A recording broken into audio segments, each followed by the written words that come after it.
The environmental design team at Avalanche Software deserves immense credit for their exceptional work in crafting the world of Hogwarts Legacy.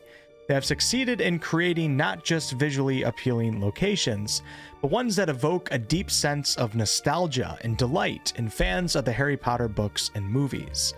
In this video, I'll be highlighting the top locations in Hogwarts Legacy that truly captured the essence of the Harry Potter universe and made the overall gameplay experience unforgettable. Let's start off with a location that is a little eerie when you think about the events that will take place in the future. But if you don't know the story of Harry Potter, you would see nothing but a beautiful tall tower, and this is the Astronomy Tower. In book and movie 6, The Half-Blood Prince, this is of course the tower where one of the most iconic events in all of Harry Potter lore takes place, and that is the death of Albus Dumbledore. A jet of green light shot from the end of Snape's wand and hit Dumbledore squarely in the chest. Harry's scream of horror never left him. Silent and unmoving, he was forced to watch as Dumbledore was blasted into the air. For a split second, he seemed to hang suspended beneath the shining skull, and then he fell slowly backwards, like a great rag doll, over the battlements and out of sight. So this area really caught me in the feels when I discovered this little staircase which brings you to a storage floor directly beneath the top floor of the tower. As when I got down here, I immediately put myself in Harry's shoes, as this is where Harry in the films is hiding as he watches Dumbledore die. And even though it does go down a little differently in the book, as in the book Harry is not hiding, he was actually immobilized by a spell cast by Dumbledore, the movies are still really important for nostalgic visual representation. It's almost a little surreal to be standing here and thinking of that scene that will eventually take place, because as most of you should be aware by now, Hogwarts Legacy takes place around a century before the Harry Potter books. Now let's talk about a special location that you Slytherin players may appreciate more than others. There's actually a few ways to get here, but if you're facing the entrance to the Slytherin common room in the dungeons of the school, take a right, follow that hallway all the way down until you hit a wall, and then take another right and go straight into the girls' bathroom. This bathroom is a very iconic special place because within it lies the entrance to the Chamber of Secrets, created by Salazar Slytherin himself. And if you look closely at the copper taps, you can actually find the one that has a symbol of a snake etched into it. A really nice little detail that Avalanche Software did not leave out. Now, unfortunately, or maybe I should say fortunately, no one has found a way to open the chamber though, as we don't speak Parseltongue. There is a field guide page that can be found here in the bathroom that talks about the entrance, and in the shadow of the study side quest, you'll find a letter in which Salazar Slytherin discusses hiding a creature in the school, which is of course the basilisk in the Chamber of Secrets. In the books, this girl's bathroom is actually located on the second floor of the castle, and of course the ghost of Moaning Myrtle can oftentimes be found here, as this is the bathroom where she was killed by the basilisk, but her death wasn't until the mid-20th century, so she's not around yet. Really cool, iconic bathroom to include in the game. And I don't know, I'd say there may be a chance that we could be visiting the chamber in a future DLC, even if it is a little lore-breaking. This next location probably got many of you in the nostalgic feels, but also perhaps made you a little sad. Walking across the castle's beautiful suspension bridge and then looking out over this rocky cliff, you'll be able to spot a small wooden cabin with a pumpkin patch outside its door. This is of course the cabin that is meant to represent Hagrid's hut. And as many of you are aware, Robbie Coltrane, the actor for Hagrid, passed away somewhat recently. Walking down this path really does make you feel like you're walking in the footsteps of Harry, Ron, and Hermione as they go visit Hagrid. The small wooden hut had one room that contained the kitchen, bedroom, and living room.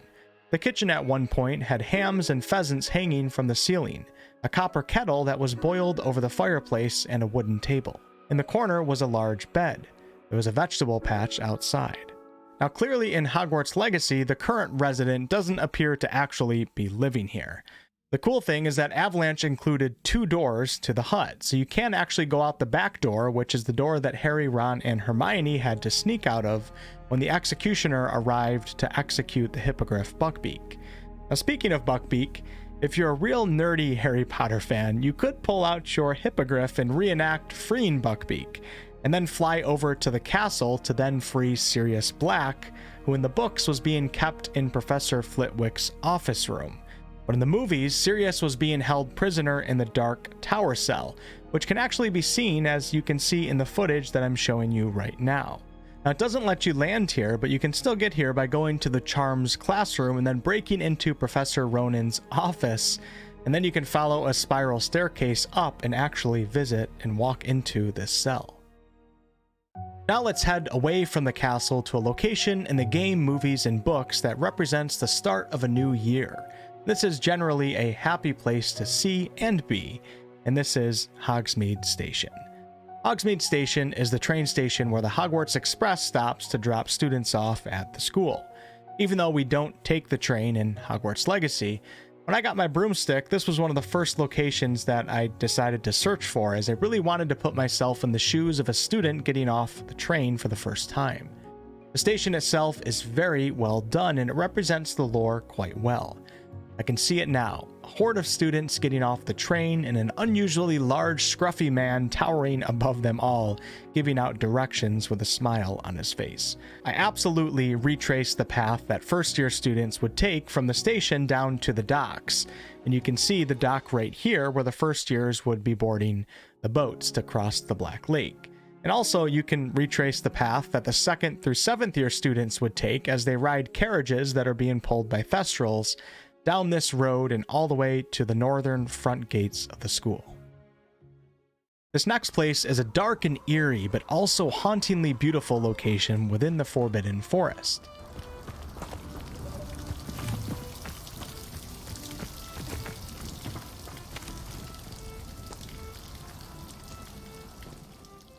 This was one of the most powerful environmental moments in the game for myself when I first stumbled upon this area, as I'm sure like many of you immediately thought of the scene where Harry and Sirius Black, and also Hermione if going by the books, had their souls almost completely sucked out of them by a horde of Dementors in the Prisoner of Azkaban.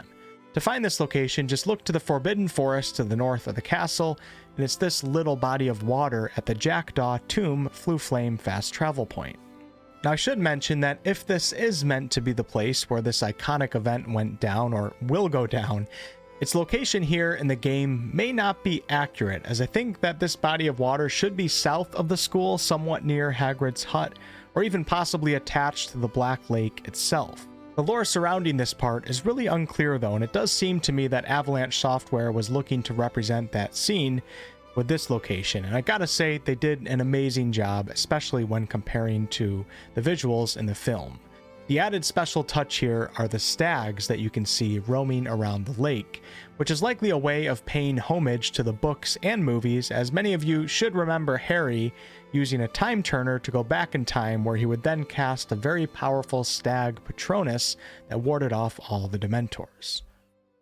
Before ending the video, I am going to include a bonus location, even though I could go on and probably name off 10 more really iconic, nostalgic, delightful locations to visit in this game. And this location is the One-Eyed Witch statue. To find the One-Eyed Witch statue, it's really easy. If you're near the house hourglasses in between the entrance hall and the Great Hall, just go up this staircase on the left, run towards the grand staircase, take a left, and the statue will be right there to your right. To gain access to using the statue though, I think you have to have started a quest from Gareth Weasley after potions class. Harry first learned of the secret of this statue when Fred and George Weasley gave him the Marauder's map, and showed him that the statue is actually the entrance to a secret underground passage that brings you to the village of Hogsmeade. In Hogwarts Legacy, we learn of the password, which is the same as the one used in the Harry Potter franchise, and we're actually able to utilize this secret tunnel. And yes, it does take you to the basement of Honeydukes. Including this secret passage in the game was a great way to honor the lore of the books, and I had an absolute blast using this tunnel. Thank you all so much for watching, and please consider subscribing for more Hogwarts Legacy content and also more RPG content in general, and I'll catch you on the next one.